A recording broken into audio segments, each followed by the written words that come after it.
प्रणाम मित्रों। तो चलिए हम लोग ध्रुव स्वामिनी के द्वितीय अंक के आगे के नाटक को पढ़ते हैं। खींगल का प्रस्थान।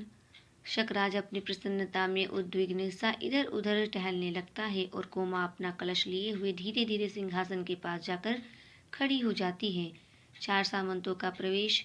दूसरी ओर से नर्तकियों का दल आता है। शकराज उनकी ओर ही देखता हुआ सिंहासन पर बैठ जाता है। सामंत लोग उनके पैरों के नीचे सीढ़ियों पर बैठते हैं। नर्तकियां नाचती हुई गाती हैं। तो चलिए अब देखते हैं कि नर्तकियां नाचते हुए किस प्रकार का गीत गाती है। यह लगा पिघलाने मानिनियों का हृदय, मृदु प्रणय रोष भरा। वे हंसती हुई दुलारी भरी मधुलहर उठाने वाली है। भरने निकले हैं प्यार भरे जोड़े कुंजों की झुरमुट से। इस मधुर अंधेरी में अब तक क्या इनकी प्याली खाली है। भर उठी प्यालियां सुमनों ने सौरभ मरकंद मिलाया है। कामिनियों ने अनुराग भरे अधरों से उन्हें लगा ली है। वसुधा मदमाती हुई उधर आकाश लगा देखो झुकने। सब झूम रहे अपने सुख में तूने क्यों बाधा डाली है। नर्तकियां इसी प्रकार का गीत गाती है। फिर एक सामंत, श्रीमान, इतनी बड़ी विजय के अवसर पर इस सूखे उत्सव से संतोष नहीं होता, जबकि कलश सामने भरा हुआ रखा है। उस सामंत के कहने के पश्चात शकराज कहता है कि ठीक है, इन लोगों को केवल कहकर ही नहीं प्यालियां भरकर भी देनी चाहिए। अर्थात वे नर्तकियां इस प्रकार का गीत गाती है कि मैं आप लोगों की प्यालियां भर रही हूँ, आप पी करके मदमस्त हो जाओ। तो शकराज कहते हैं कि सिर्फ गीत ही नहीं गाना है, आप लोगों को सच में प्यालियां भर कर ही देनी है। सब पीते हैं और नर्तकियां एक एक को सानुरोध पान कराती है। दूसरा सामंत कहता है, श्रीमान की आज्ञा मानने के अतिरिक्त दूसरी गति नहीं। उन्होंने इस समझ से काम लिया, नहीं तो हम लोगों को इस रात की कालिमा में रक्त की लाली मिलानी पड़ती। तीसरा सामंत कहता है, क्यों बकबक करते हो, चुपचाप इस बिना परिश्रम की विजय का आनंद लो। लड़ना पड़ता तो सारी हेकड़ी भूल जाती। दूसरा सामंत क्रोध से लड़खड़ाता हुआ उठता है, हमसे? तीसरा सामंत कहता है, हाँ जी तुमसे। दूसरा सामंत, तो फिर आओ तुम ही से निपट ले। सब परस्पर लड़ने की चेष्टा कर रहे हैं। शकराज खिंगल को संकेत करता है, वह उन लोगों को बाहर लिवा जाता है। तुर्यनाद। शकराज, रात्रि के आगमन की सूचना हो गई। दुर्ग का द्वार अब शीघ्र ही बंद होगा। अब तो हृदय अधीर हो रहा है। खिंगल। खिंगल का पुनः प्रवेश। खिंगल कहता, दुर्ग तोरण में शिविकाएं आ गई हैं। शकराज गर्व से, अब विलंब क्यों, उन्हें अभी ले आओ। खिंगल सविनय, किंतु रानी की एक प्रार्थना है। शकराज, क्या? अर्थात खिंगल आकर के शकराज को बताता है कि आपकी मांग पूरी हो चुकी है और जितनी भी शकराज ने स्त्रियों की मांग की थी और ध्रुव स्वामी ने सभी उनके तोरण द्वार पर आ चुके हैं। तो शकराज कहता है कि अब देरी मत करो, उन्हें जल्दी से ले आओ। तत्पश्चात खिंगल कहता है कि रानी ध्रुव स्वामिनी की एक प्रार्थना है। शकराज पूछता है, कैसी प्रार्थना है उनकी? उसके बाद खिंगल कहता है, वह पहले केवल श्रीमान से ही सीधे भेंट करना चाहती है, उसकी मर्यादा। शकराज ठठाकर हंसते हुए, क्या कहा, मर्यादा? भाग्य ने झुकने के लिए जिन्हें विवश कर दिया है, उन लोगों के मन में मर्यादा का ध्यान और भी अधिक रहता है। यह उनकी दयनीय दशा है। खिंगल, वह श्रीमान की रानी होने के लिए आ रही है। शकराज हंसकर, अच्छा, तुम मदस्त हो ना? तुम्हारी बात मानकर मैं उससे एकांत में ही भेंट करूंगा, जाओ। खिंगल का प्रस्थान होता है। फिर कोमा कहती, महाराज मुझे क्या आज्ञा है? शकराज चौंक कर, अरे तुम अभी यहीं खड़ी हो, मैं तो जैसे भूल ही गया था, हृदय चंचल हो रहा है, मेरे समीप आओ कोमा। कोमा नई रानी के आगमन की प्रसन्नता से। शकराज संभल कर, नई रानी का आना क्या तुम्हें अच्छा नहीं लगा कोमा? कोमा निर्विकार भाव से, संसार में बहुत सी बातें बिना अच्छी हुए भी अच्छी लगती हैं और बहुत सी अच्छी बातें बुरी हो मालूम पड़ती हैं। शकराज कहता है झुझला कर, तुम तो आचार्य मिहिर देव की तरह दार्शनिकों की सी बातें कर रही हो। कोमा, वे मेरे पिता तुल्य हैं, उन्हीं की शिक्षा में मैं पली हूँ। हाँ ठीक है, जो बातें राजा को अच्छी लगे वे ही मुझे भी रुचनी ही चाहिए। शकराज अव्यवस्थित होकर, अच्छा तुम इतने अनुभूतिमय हो, यह मैं आज जान सका। कोमा कहती है, राजा तुम्हारी स्नेह सूचनाओं की सहज प्रसन्नता और मधुर अलापों ने जिस दिन मन के नीरस और नीरव शून्य में संगीत की, वसंत की और मरकंद की सृष्टि की थी, उसी दिन से मैं अनुभूतिमय बन गई हूँ। क्या वह मेरा भ्रम था? कह दो, कह दो कि वह तेरी भूल थी। उत्तेजित कोमा सिर उठाकर राजा से आंख मिलाती है। शकराज संकोच से, नहीं कोमा, वह भ्रम नहीं था, मैं सचमुच तुम्हें प्यार करता हूँ। कोमा उसी तरह, तब भी यह बात। शकराज साशंक, कौन सी बात? कोमा, वही जो आज होने जा रही है मेरे राजा।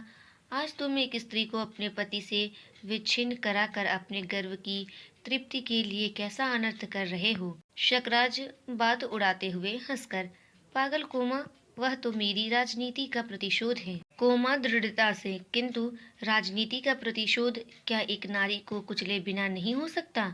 शकराज, जो विषय ना समझ में आवे उस पर विवाद ना करो। कोमा खिन्न होकर, मैं क्यों न करूं, ठहर कर, किंतु नहीं, मुझे विवाद करने का अधिकार नहीं, यह मैं समझ गई। वह दुखी होकर जाना चाहती है कि दूसरी ओर से मिहिरदेव का प्रवेश। शकराज संभ्रम से खड़ा होकर, धर्म पूज्य, मैं वंदना करता हूँ। मिहिरदेव कल्याण हो। कोमा के सिर पर हाथ रखकर, बेटी, मैं तो तुमको ही देखने चला आया, तू उदास क्यों है? शकराज की ओर मुख दृष्टि से देखने लगता है। शकराज, आचार्य रामगुप्त का दर्प दलन करने के लिए मैंने ध्रुव स्वामिनी को उपहार में भेजने की आज्ञा उसे दी थी। आज रामगुप्त की रानी मेरे दुर्ग में आई है, कोमा को इसमें आपत्ति है। मिहिरदेव गंभीरता से, ऐसे काम में तो आपत्ति होनी ही चाहिए राजा। स्त्री का सम्मान नष्ट करके तुम जो भयानक अपराध करोगे, उसका फल क्या अच्छा होगा? और भी यह अपनी भावी पत्नी के प्रति तुम्हारा अत्याचार होगा। उसके बाद शकराज कहता है क्षोभ से, भावी पत्नी? मिहिरदेव, अरे क्या तुम इस क्षणिक सफलता से प्रमत्त हो जाओगे? क्या तुमने अपने आचार्य की प्रतिपालिता कुमारी के साथ स्नेह का संबंध नहीं स्थापित किया है? क्या इसमें भी संदेह है? राजा स्त्रियों का स्नेह विश्वास भंग कर देगा।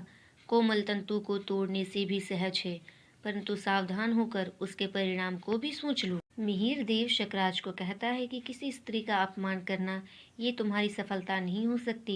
यदि तुम किसी स्त्री का अपमान करते हो तो उसके भयानक फल को भी सोच लो। शकराज अपने गुरु मिहिरदेव को कहता है, मैं समझता हूँ कि आप मेरे राजनीतिक कामों में हस्तक्षेप न करें तो अच्छा हो। मिहिरदेव, राजनीति ही मनुष्यों के लिए सब कुछ नहीं है। राजनीति के पीछे नीति से भी हाथ ना धो बैठो, जिसका विश्व मानव के साथ व्यापक संबंध है। राजनीति की साधारण छलनाओं से सफलता प्राप्त करके क्षण भर के लिए तुम अपने को चतुर समझने की भूल कर सकते हो, परंतु इस भीषण संसार में एक प्रेम करने वाले हृदय को खो देना सबसे बड़ी हानि है। शकराज, दो प्यार करने वाले हृदय के बीच में स्वर्गीय ज्योति का निवास है। मिहिरदेव शकराज को सभी बातें बताता है कि प्रेम सबसे ज्यादा बड़ा होता है, राजनीति से भी बड़ा प्रेम होता है। यदि राजनीति से आप जीत हासिल कर सकते हो तो यदि आप अपने प्रेम को खो देते हो तो ये तो आपके लिए बहुत बड़ी हानि होती है, परंतु शकराज समझता नहीं है। इसके बाद शकराज कहते हैं, बस बहुत हो चुका, आपके महत्व की भी कोई सीमा होगी। अब आप यहाँ से नहीं जाते हैं तो मैं ही चला जाता हूँ। प्रस्थान अर्थात शकराज वहाँ से चले जाते हैं। उसके बाद मिहिरदेव कहते हैं, चल कोमा, हम लोगों को लताओं, वृक्षों और चट्टानों से छाया और सहानुभूति मिलेगी, इस दुर्ग से बाहर चल। कोमा गदगद कंठ से, पिताजी, खड़ी रहती है। मिहिरदेव, बेटी, हृदय को संभाल, कष्ट सहन करने के लिए प्रस्तुत हो जा। प्रताड़ना में बड़ा मोह होता है, उसे छोड़ने को मन नहीं करता। कोमा, छल का बहिरंग सुंदर होता है, विनीत और आकर्षक भी, पर दुखदायी, और हृदय को बेधने के लिए इस बंधन को तोड़ डाल। कोमा सकरुण, तोड़ डालूं पिताजी? मैंने जिसे अपने आंसू से सींचा वही दुलार भरी वल्लरी मेरे आंख बंद कर चलने में मेरे ही पैरों से उलझ गई है। दे दूं एक झटका, उसकी हरी हरी पत्तियां कुचल जाए और वह छिन्न होकर धूल में लौटने लगे। ना ऐसी कठोर आज्ञा ना दो। मिहिरदेव निश्वास लेकर आकाश को देखते हुए, यहाँ तेरी भलाई होती तो मैं चलने के लिए ना कहता। हम लोग अखरोट की छाया में बैठेंगे, झरने के किनारे दाख के कुंजों में विश्राम करेंगे। जब नीले आकाश में मेघों के टुकड़े मानसरोवर जाने वाले हंसों का अभिनय करेंगे, तब तुम अपनी कतली पर ऊन काटती हुई कहानी कहोगी और मैं सुनूंगा। कोमा, तो चलूं? एक बार चारों ओर देखकर एक घड़ी के लिए मुझे। मिहिरदेव ऊबकर आकाश की ओर देखता हुआ, तू नहीं मानती? वह देख, नील लोहित रंग का धूमकेतु अविचल भाव से इस दुर्ग की ओर कैसा भयानक संकेत कर रहा है। कोमा उधर देखते हुए, तब एक क्षण मुझे, मिहिर देव पागल लड़की, अच्छा मैं फिर आऊँगा, तू सोच ले, विचार कर ले। ये कहकर के मिहिर देव चले जाते हैं। कोमा जाना ही होगा, तब यह मन की उलझन क्यों? अमंगल का अभिशाप अपनी क्रूर हंसी से इस दुर्ग को कपा देगा और सुख के स्वप्न विलीन हो जाएंगे। मेरे यहाँ रहने से उन्हें अपने भावों को छिपाने के लिए बनावटी व्यवहार करना होगा। पग पग पर अपमानित होकर मेरा हृदय उसे सह न सकेगा। तो चलूं, यही ठीक है। पिताजी ठहरिए, मैं आती हूँ। इसके आगे के नाटक को हम अगले वीडियो में पढ़ेंगे। तब तक के लिए धन्यवाद।